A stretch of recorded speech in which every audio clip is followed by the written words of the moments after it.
وَأَعِدُّوا لَهُم مَّا اسْتَطَعْتُمْ، اور اے مسلمانوں اب جب یہ نیا دور شروع ہو ہی گیا ہے تمہاری اس دعوت و تحریک کا، تو اب پوری طریقے سے اپنے امکان بھر سامان حرب تیار کرو۔ اعدوا لہم،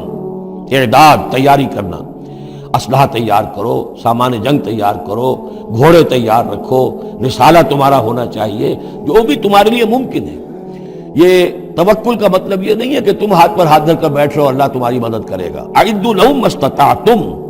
اپنی استطاعت جو ہے اس کی حد تک تو پوری تیاری کرو، من قوت، طاقت سے بھی، ومن رباط الخیل، اور پلے ہوئے گھوڑوں کے ذریعے سے بھی۔ اس لیے کہ اس زمانے میں جنگ کے لیے سب سے زیادہ جو مؤثر شے تھی آپ کو معلوم ہے وہ گھوڑا، تیز رفتار ہے، اونٹ جو ہے تیز دوڑ نہیں سکتا ہے۔ اور اسی حوالے سے آج سمجھ لیجئے ہمارے لیے بہت اہم مسئلہ ہے یہ، اللہ تعالیٰ نے شاید عالم اسلام میں پورے میں پتہ نہیں 50 60 70 کتنے ملک دنیا میں ہیں مسلمان کہلاتے ہیں،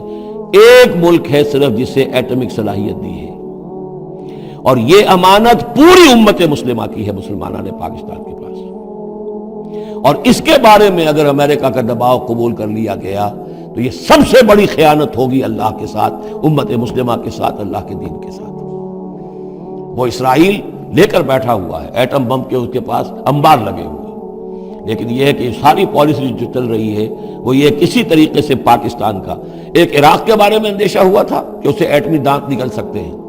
اس ایک مرتبہ اس کا وہ ایٹمک پلانٹ جو ہے اس کا بھرکس نکال دیا تھا، دوسری مرتبہ یہ کہ اس کا پورا بھرکس ہی نکل گیا، اگلا پچھلا کھایا پیا سب اگلوا دیا۔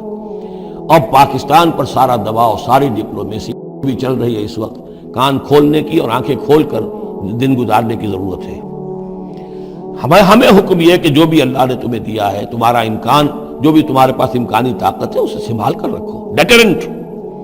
اعدوا لہم ما استطعتم من قوت ومن رباط الخیل ترہبون بہ عدو اللہ، تاکہ تم اللہ کے دشمنوں کو اس سے ڈرا سکو، یہی ہے ڈیٹرنٹ،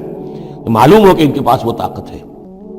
وعدوکم، اور اپنے دشمنوں کو بھی ڈرا سکو، وآخرین من دونہم، ایک تو ہے اللہ کے دشمن، اور تمہارے دشمن ایک اور بھی ہیں جو ان کے سوا ہیں، ان کے پرے ہیں، انہیں تم نہیں جانتے، لا تعلمونہم اللہ یعلمہم، اللہ انہیں جانتا ہے، یعنی وہ مارے آستین منافقین ہیں، یہ تمہاری اپنی آستینوں کے اندر بیٹھے ہوئے ہیں، تمہیں پتہ بھی نہیں ہے کہ وہ لوگ بھی در حقیقت ففتھ کالمسٹ عنصر ہے کہ جو در حقیقت تمہاری تباہی چاہتا ہے، بربادی چاہتا ہے۔